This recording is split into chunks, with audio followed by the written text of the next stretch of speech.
Conformément à son plan d'action, l'Association burundaise de chirurgie à Bouk-en-Sigle a organisé en date de 27-28 octobre 2022 le 16e congrès pour l'édition 2022. Le thème de cette année est les infections en chirurgie. Il y avait une gamme variée de présentations avec les complications chirurgicales. L'assistant du ministre de la Santé publique et de lutte contre le sida, qui a ouvert les travaux de cette session, a vivement rendu hommage à la Bouk, tout en revenant sur la catégorisation des infections et les protocoles y appropriés. Cette rencontre scientifique conçue pour être un cadre de formation et de partage d'expériences et connaissances se penchera spécialement sur l'actualité brillante constituée par les urgences qui sont liées aux infections, à savoir les infections en chirurgie viscérale et digestive, les infections urogénitales, les infections en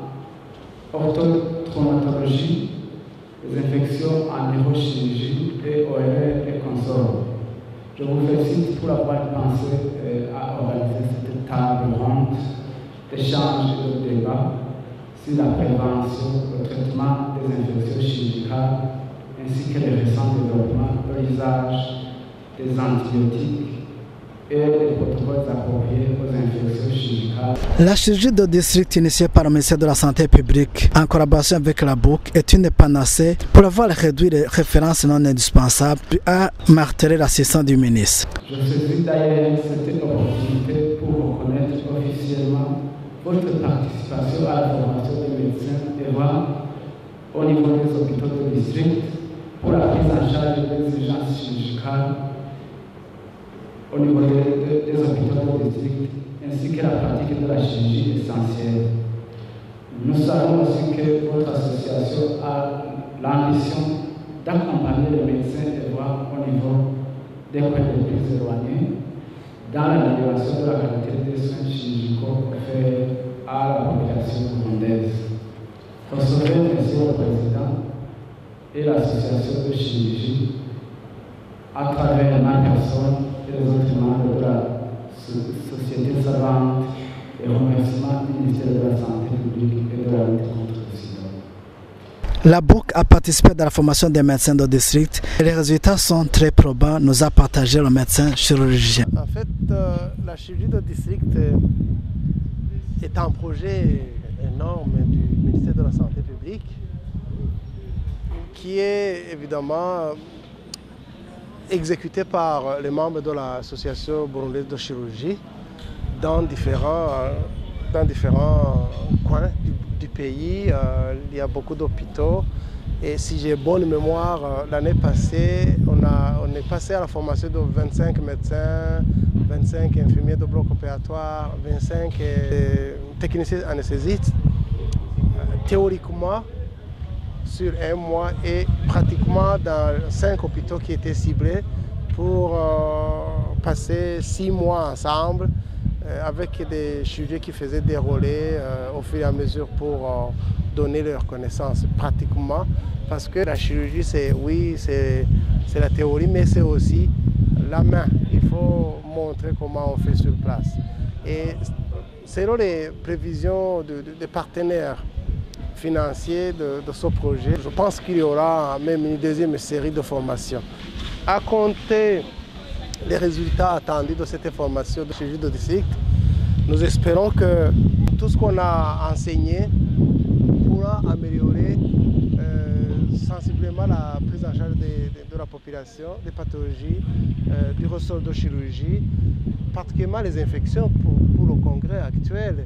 On a vu que tous les appareils peuvent être touchés par les infections.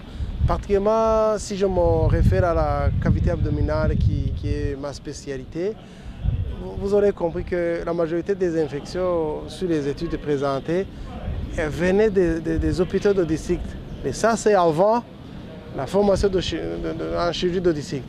Nous espérons que si jamais on reprenait les mêmes études, on pourra être surpris d'avoir de bons résultats, par exemple, que l'amélioration de la prise en charge serait évidente et efficiente.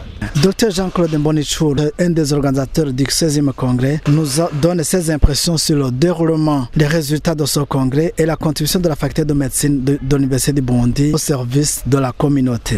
Mes impressions pour le 16e congrès de l'association de burundaise de chirurgie sont bonnes. Bonnes parce que nous avons eu en qualité et en quantité les présentations qu'on avait souhaité avoir. Il y a eu même une sélection de meilleurs. Pour l'application de la faculté de médecine, avec la quantité des sujets et la qualité des présentations, vous aurez constaté à travers les présentations faites que la majorité sont issus des enseignants et des étudiants de la faculté de médecine. Et les enseignants chercheurs de la faculté donnent, comme on a la feuille de route pour l'année prochaine, ils vont mettre en place les sujets et les distribuer aux différents résidents ou aux différents étudiants pour passer aux études. Ils vont les encadrer, ils vont contrôler la qualité de ces études afin de finalement présenter des résultats qui sont fouillés et qui sont cohérents avec le sujet présenté. Et autre notion importante du service à la communauté, c'est que, par exemple, il y a des techniques chirurgicales, les moyens, les gestes à réaliser, les médicaments à mettre en place qui sont des protocoles en fait. Et avec tous ces protocoles qui sont mis en place par nos enseignants-chercheurs, ça pourra évidemment rendre moins morbide les pathologies. Et ainsi, la population générale va bénéficier par le peu de coûts financiers à dépenser à l'hôpital, parce que si on suit correctement le protocole, généralement l'évolution est bonne. Et je vous rappelle que nous sommes là pour ne jamais nuire, guérir chaque fois que c'est possible. On fait notre maximum pour améliorer la qualité de vie, généralement pour toutes les pathologies, que ce soit chirurgicales, même en dehors de la chirurgie. Nos collègues de la médecine interne, de la pédiatrie, de la gynécologie font la même chose. Dans son discours de clôture de la session, le président de la BUC a fait une évaluation positive de ce congrès au regard de la diversité des sujets et la qualité des présentations. À cette fin de ce congrès, je pense que c'est le moment de l'évaluation. Mais nous ne pouvons pas nous évaluer. Je pense que c'est à vous, chers participants, d'évaluer le congrès dans sa qualité, dans la qualité des présentations, dans l'évaluation du sujet, de la pertinence du sujet qui était de cette année-ci, et éventuellement nous proposer ce que nous pourrions faire pour améliorer le congrès des années futures. Et nous serons très heureux d'avoir le feedback de chacun d'entre vous sur ce congrès. Il a remercié en même temps les sociétés pharmaceutiques qui ont contribué pour la réussite de ces assises et a annoncé le thème de 2023. J'en profite d'ailleurs de cette occasion pour vous annoncer le sujet. Le sujet qui a été retenu pour 2023, ce sont les pathologies chirurgicales pédiatriques. C'est la chirurgie pédiatrique qui est au jour pour l'année prochaine. Je disais que ce n'est pas facile pour l'organisation d'un tel congrès. Je m'en voudrais dès le départ remercier sincèrement tous ceux qui ont participé dans la préparation de ce congrès. Il y a notamment la commission scientifique qui, depuis le début, s'attelle à rappeler quel est le congrès, quel est le thème, et on travaille au jour le jour jusqu'à l'aboutissement, jusqu'à la conduite de ce congrès. Franchement, merci. Je m'en voudrais de ne pas remercier nos partenaires financiers, nos collègues, surtout des sociétés pharmaceutiques, qui nous appuient malgré un contexte particulièrement difficile, un contexte environnement économique particulièrement difficile. Et pourtant, ils sont là, ils ont toujours été à côté de nous pour organiser de ce congrès. Ce congrès ne peut pas se faire sans moyens financiers. Malheureusement, c'est comme cela. Ce n'est pas juste La salle n'est pas donnée gratuitement. Tout ce qui est utilisé, c'est payant. Et je voudrais bien les remercier. Et vous me permettrez de les citer nommément. Je demande d'ores et déjà pardon. Si j'en oublie l'un ou l'autre, je voudrais d'ores et déjà demander pardon. J'ai cité parmi ceux qui nous ont appuyés Médecins sans vacances, qui est aux côtés de nous depuis et nous appuie financièrement dans les projets que ABUC est en train d'organiser. C'est notamment la mise en place du plan stratégique. C'est le congrès, ils sont toujours à côté de nous. HF,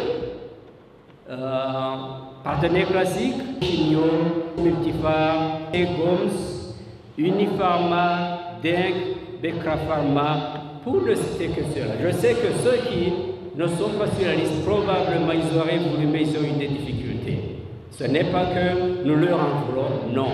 Mais nous disons sincèrement merci pour permettre de se tenir un tel congrès. Un tel congrès s'inscrit dans le cadre de formation continue, dans le cadre d'échanges pour améliorer nos moyens diagnostiques et thérapeutiques pour le bien-être du développement des services de chirurgie de qualité. Le directeur général de la session a partagé les grandes orientations et les clauses de ce 16e congrès.